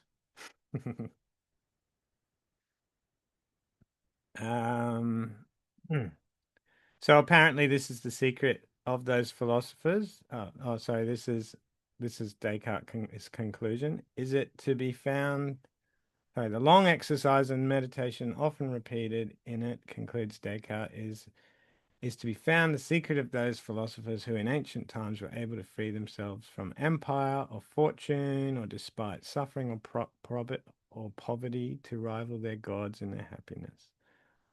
And finally, what's not finally, the fifth lesson, God, what's wrong with me, suggests that events do not necessarily hurt us. Oh, this is going to get rocky, but our views of them can. Right. Do you want to pick up there, someone? I think my voice is messed up. well, this is something that Evans does, which is he kind of cherry picks throughout history. So then from Descartes, he jumps ahead to 1875, and this poem, this very famous poem called Invictus, by William Ernest Henley, who had health issues, but he wrote this very famous poem, which has become quite a well-known one. And yeah, for this, his unconquerable soul is not to be depressed by his circumstances. His head is bloody but unbowed. It's pretty And yeah, I mean, powerful. I guess it is powerful, and it's inspiring, and it has inspired people. Yeah, I like it. All right. But yeah, I mean, but again, this is this idea that you can pick bits and pieces throughout history and say, oh, that's Stoic, oh, this is Stoic, oh, that's Stoic, which again is, maybe, yes, maybe, but it's not very, again, it's not very particularly well informed. Yeah, and it leads him. But then he uses this to kind of seg into Stoic treatments of death. Yeah. And he goes straight to Marcus, whereas again, if you were going to look at Stoic treatments of death, you'd start a bit earlier than Marcus, who was kind of at the end of our Stoic testimonies. But anyway, he's quoting Marcus. An unscientific but nonetheless a helpful support to disdain of death is to review those who have clung tenaciously to life. I'd be interested to see what Greek word they've translated here as unscientific, or again, which translation he's using. I'm not sure about it. But yeah, if you, and again, that is a kind of a fairly, I think he's right there to identify this as a Stoic position, because yeah, it is something that Seneca talks about, something that Epictetus talks about, that if you look at people who have done everything in their power to avoid death, it's kind of pretty undignified, it's kind of unedifying. So yeah, there's a sense that death is not something to be avoided in a kind of a graceless way, because it's inevitable anyway. And there's it's quite interesting, this next bit, right, about Jones, the author, James Jones. Well, again, this is like pull some author out of the ether and say they're Stoic. Well, the comment about the soldiers having to accept that they're already dead and living as if the living dead. Can I just comment too on the power of poetry and poetry, and the way language is used to inspire, connect, and transcend? And yeah, I think that poem certainly does all that, doesn't it? Definitely. Yeah, there's a lot of powerful tropes in here, like this. With searing honesty, Jones writes that the most successful combat soldier makes a final full acceptance of the fact that his name is already written down in the rolls of the already dead. So Jones admits that this is a grim and hard philosophy, but he argues that those who accept the status of the living dead paradoxically find their fatalism vibrant and life-affirming, since the acceptance and the giving up of hope create and reinstall hope in a kind of reverse process photonegative function. In accepting the Stoic doctrine that sufficient unto the day is the existence thereof, many soldiers, ironically, increase their chances of battlefield effectiveness and personal survival. They learn to hate war and yet also to love the drama, excitement, and comradeship as aids in overcoming the dread of death in combat. Well, sorry, just to interrupt, it's not in the least Stoic. I mean, that's just, I mean, it may be accurate in some form. I don't know if it is, but the drama of death in combat is not at all what, for example, Seneca's talking about when he talks about, this is kind of, I mean, this is where I think the author hasn't really been very serious in some senses about what he's saying, because the drama of death in combat, I mean, I don't even think that's going to appeal to, or nor should it appeal to young soldiers, for example, which is presumably his audience. You don't want, I wouldn't have thought you want young soldiers to embrace the drama of death in combat. You would want them to approach death in an accepting way, because that's what they've undertaken. And of course, that's what, again, from a Stoic point of view, all of us are facing. But to kind of revel in some drama or some melodrama is completely, I would have thought, not what someone like Seneca or Marcus would recommend. I don't get that. I don't know why he's brought that up. Mm. I guess though for young people, yeah, it's not very stoic, you're right. But again, writing to his audience, there are people that are looking forward to a bit of drama and excitement and comradeship, and that's what their military experience is hopefully going to be like for them, even though they have the threat of death.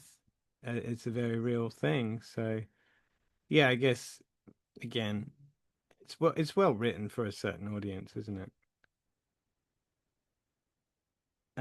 We're up to the 6th lesson. Character matters more than reputation. And this goes into those examples we were talking about before. What's a good example here? So he's talking about a book called Fame is the Spur, Tale of the Rise of an Idealistic British Working Class Political Leader. Hammer, who in pursuit of high office becomes corrupted. He takes his sword out, and at the end, in the final memorable scene, he can't draw his blade out because it's rusted into the scabbard. The scene is a metaphor of a career in which the dude's soul has rusted in his body, and his moral principles are withered in the face of unrelenting personal ambition. Yeah, cool. It's a striking image. And then the 7th lesson, effective leadership and good conduct are always dependent on a willingness to play the role that is assigned. Yeah, and that seems to be, I mean, on the face of it, a fairly strong Stoic theme, right? Yeah, finally he gets to the Stoic role ethics towards the end of his paper. Finally. Yeah. And the idea, of course, being that, what have we got? I got a quote here from Epictetus. As Epictetus puts it, life is like a play, and it is your duty to act well the part that is given to you, but to select the part belongs to another. So there you go. And in a sense, it's a very beautiful part of the philosophy, I think. It's almost as if the world is given to you in a certain sense, and it's given to you because it's fitted for you, and it's up to you to make good use of it. I often think of it in those terms. It's interesting to see it used in this sort of military sense. So that's quite it's quite interesting how any philosophy, I guess, maybe not any philosophy. It's interesting how these schools can be kind of recycled and used for various purposes. Yeah, that's quite interesting. So he gives us another, what is he talking about here? Tunes of Glory. Are we in the same lesson, or is this a new lesson?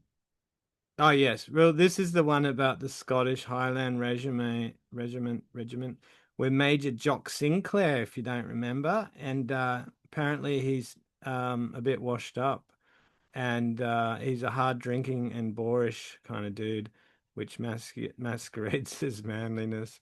But a new guy comes along, and he's the opposite. He's the cultivated but sensitive Lieutenant Colonel Basil Barrow, a graduate of Eton, Sandhurst, and Oxford, and a former prisoner of war and special duties officer. And in a mixture of aggressive spirit hurt, pride, and class resentment, Sinclair refuses to accept his loss of command for the good of the regiment. And the wily Sinclair constantly criticizes and undermines the new commanding officer, and his psychological and physical subversions confuse and divide the battalion's officers and non-commissioned officers. So eventually Barrow commits suicide, and Sinclair's mental health collapses from a belated sense of guilt. So I think there's that idea that he's recognizing there that unfortunately, he says here, there's a compelling reminder of the need for Stoic self-discipline and of the demands of duty and obligation, irrespective of individual feelings. Well, but again, it seems like it's from what he's described, the book is quite a sensitive exploration of these complexities, but then he kind of reduces it to this, really kind of the demands of duty and obligation in respect. Hang on, you got that out of it. It's like, really?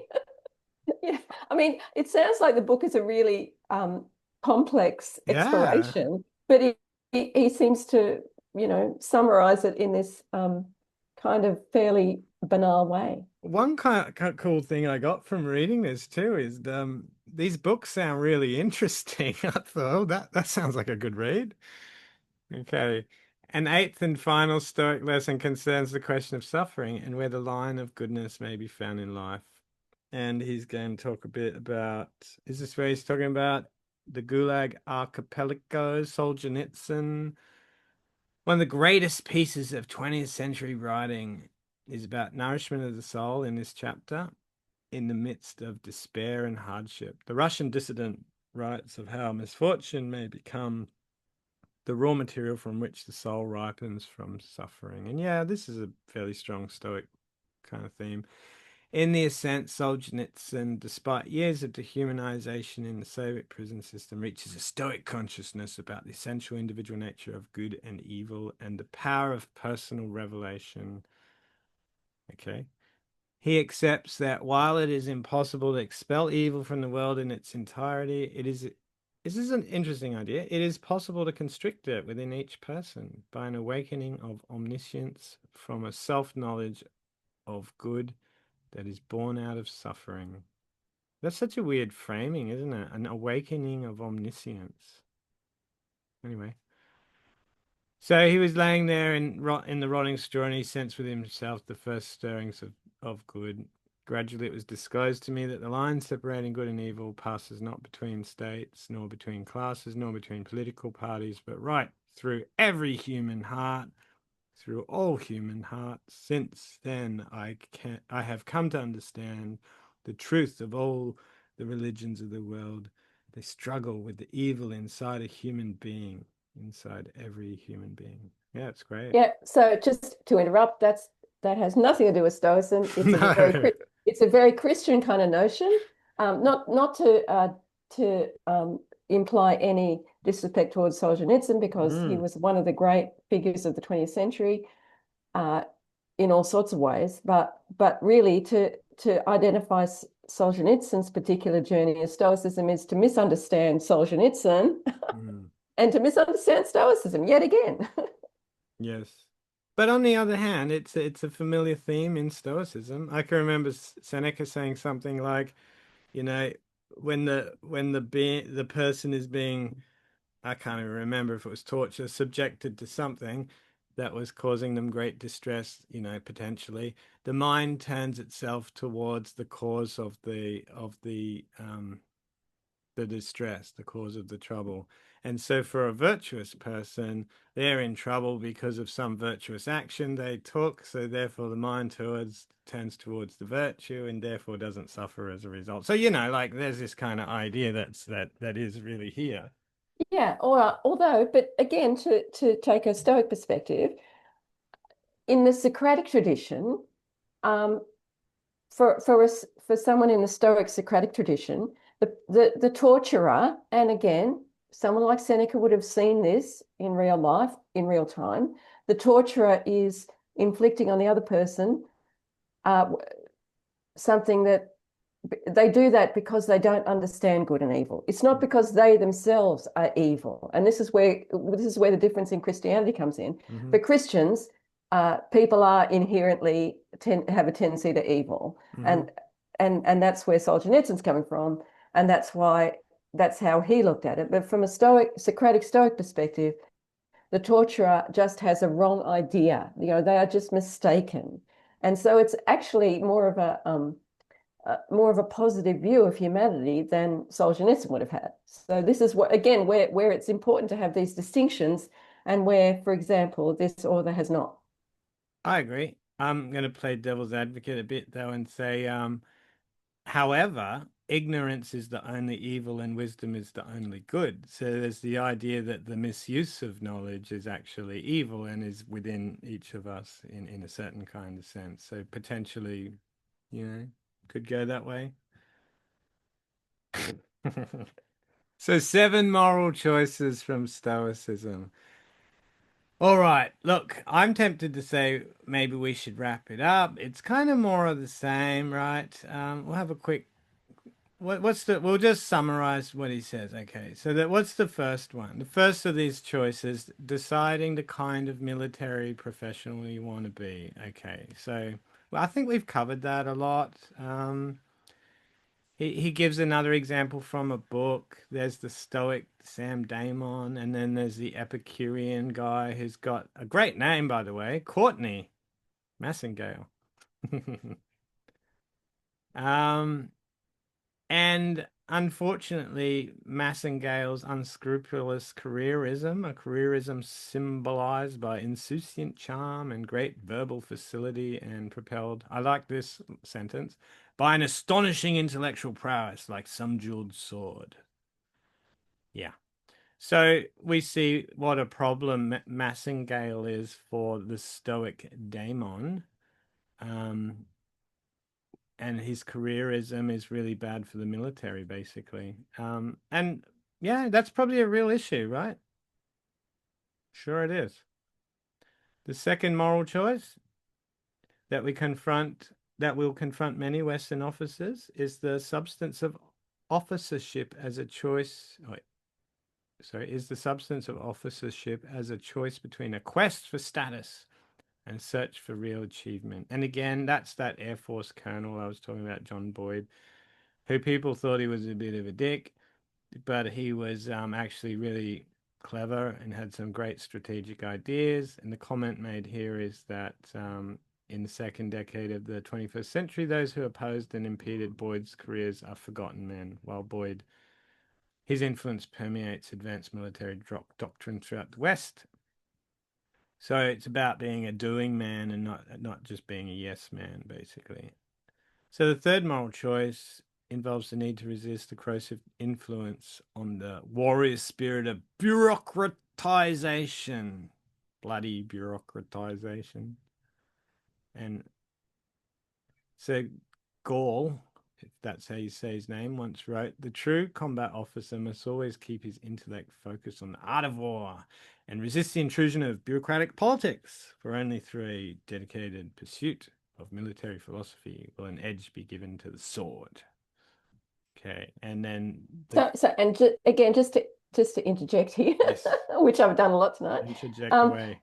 The military has always been the most bureaucratic organization in a culture. And this started in Roman times. So again, to say that, this trope around bureaucrats and the warrior ethos being at odds is kind of, it doesn't represent anything like reality, and it hasn't done for at least 2,000 years. So so the warriors are the bureaucrats and the bureaucrats are the warriors. So yeah, to imagine that they're somehow different is a misapprehension. Well, he tries to make it an ironclad case by quoting General Israel Tal, who says that basically officers are kind of raised in such a way so that they don't have any creative thinking whatsoever. The fourth moral choice for those in uniform arises from the proposition that no individual of character can remain neutral in a moral crisis. That's fair enough. I like that.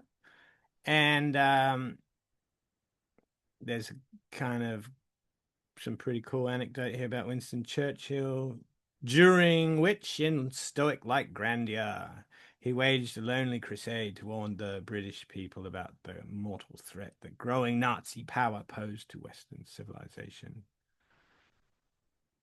And again, just to interject, he also had to persuade Roosevelt that that it was worth intervening. And in May of 1940, when Britain was under sustained 24/7 attack, that's when he really had to appeal to FDR. And yeah, as some other wit has said, the Americans do the right thing, but only after all other alternatives have been explored. So. He kind of makes that point, right? He says Western policy towards Hitler's Germany took the form of moral compromise based on the policy of appeasement. And Churchill reflected that that was really bad move. What do you say? Is my purpose as one who lived and acted in those days to show how easily the tragedy of the Second World War could have been prevented, how the malice of the wicked was reinforced by the weakness of the virtuous. We shall see how the counsels of prudence and restraint may become the prime agents of mortal danger, how the middle course adopted from desires for safety and a quiet life can be found to lead direct to the bull's eye of disaster. Sure. The fifth choice that reflects Stoic teaching revolves around the necessity for a military professional always to make the best of adversity. Yeah, okay, that's pretty uncomplex. Or what's the word? Not uncomplex, uncontroversial. The thing that matters is not what you bear, but how you bear it. Right. And then he's got this neat little soldier's prayer from the American Civil War that was found in a military prison in 1865. It's pretty cool. I decided to get it tattooed on my leg. No, I'm only joking. I'm not getting any tattoos. The sixth moral choice that we should ponder is whether they are willing to pay the terrible price that may be required when choosing to act out of conscience and principle. And he gives the example of the German army officers who joined the abortive 20th July 1944 Valkyrie plot to kill Adolf Hitler. And they decided that Hitler was the Antichrist and the archenemy of both Germany and Western civilization, whose death was a redemptive necessity before the eyes of the world and of history. Yeah, good movie. Okay. A seventh and final moral choice for military professionals concerns the need to submit oneself to the spirit of endurance. In Seneca's words, the demonstration of courage can never be gentle. Fortune scourges and rends us. We must endure it. It's not cruelty, but a contest. And the oftener we submit to it, the braver shall we become. There's some good quotes in this section, actually. Even get Gordon Brown gets a mention. And yeah, we got some Aristotle here. Real courage, particularly in its military manifestation, is based on a combination of confidence and caution, on the capacity for discriminating thought and clear judgment, and it prefers the grace and beauty of a habitual fortitude. And we see something similar in Schopenhauer and Frankl. Yeah, this is a neat quote, right? If it's a quote from Viktor Frankl, he holds that all faced by physical danger and moral adversity have at their disposal a master key to pick the lock of courage in the form of the last of human freedoms, the right to choose one's attitude in any given set of circumstances, to choose one's own way. And I mean, this aside, that's a great book, Man's Search for Meaning. That story by Viktor Frankl is a very moving story, and it's very powerful. Okay. Look, I think we're basically at the end. He tells a neat little story. Do you guys want to mention that at all, or are you happy to move on? Does anyone know this story? It's from 1916. Oh, it's from a novel, 1958 novel, They Came to Cordura. Has anyone read this one? Ah, so Major Thomas Thorne apparently thinks of himself as a bit of a coward because he's something's gone wrong in the past, and he's escorting 5 cavalrymen cited for the Congressional Medal of Honor across the desert of Chihuahua to the town of Cordura. And they get attacked, and over the course of their little journey, the great 5 heroes become unstuck because there's this idea apparently that true courage kind of has to be maintained over a long period. It's what is it? Continuous courage. And unfortunately, these guys aren't able to keep it up, the courage, nothing else. But the other fellow who thought himself a bit of a coward gets through in the end with classic fortitude and comes to Kudura. Yeah, God, it's exhausting. I'm at the end of this text now. So life is being a soldier. He wraps it up.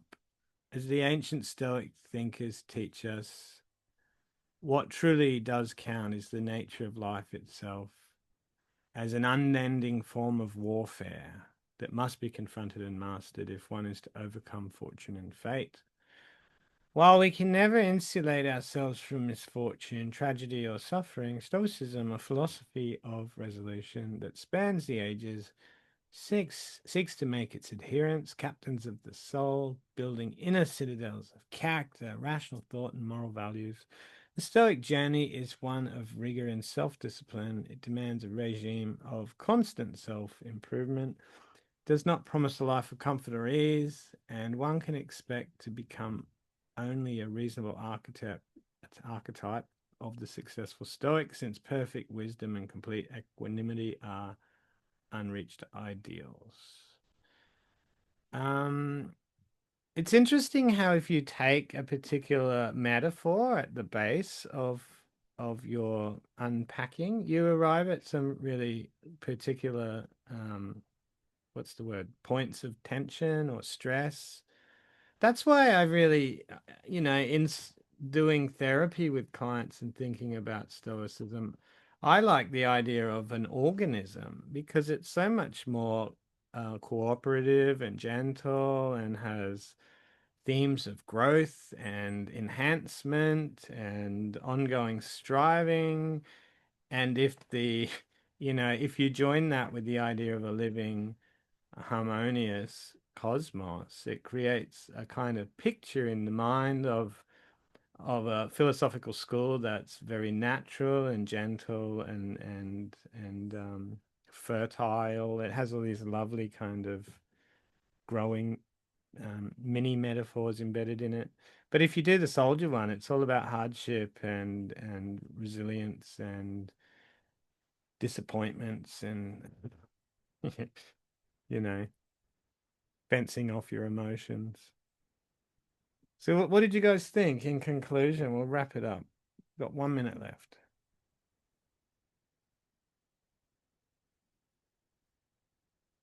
Yeah, I totally agree with you, Courtney. I think,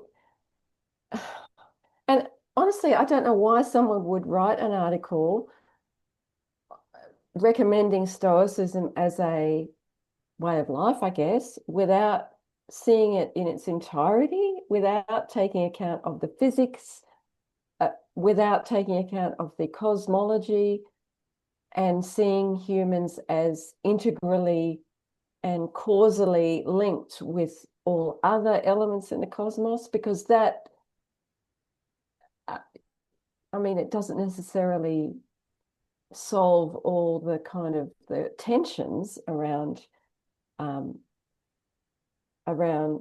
action and responsibility and so on, but it does provide a context, a kind of supportive context, if you like, for individual action. And so when you decide not to take account of that broader picture and just take a sort of a Facebook view of Stoicism, which is essentially what he's done, right? But put some more flesh around it. It's kind of a little bit unsatisfactory and less it has less potential, I guess, than he could have portrayed. Very well said. Next, anyone else?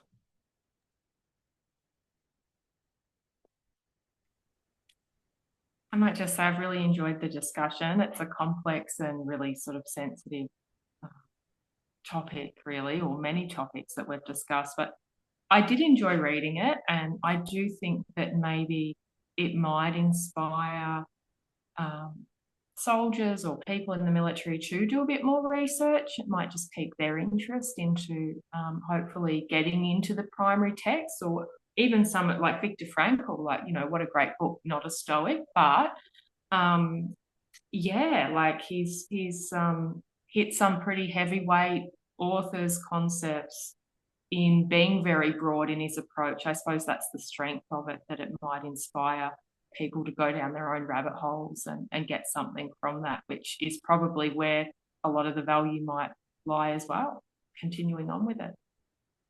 Brilliant. Great. Lorraine? Well, I enjoyed reading it, but listening to Judith, it became a whole different text. So I enjoyed Judith's critique and analysis of it, and it was like there was two different things going on at the same time. So really enjoyable. Thank you, Judith. Yeah, thank you guys. And I agree. That's why I love these discussions, because when I read something, I have my own idea.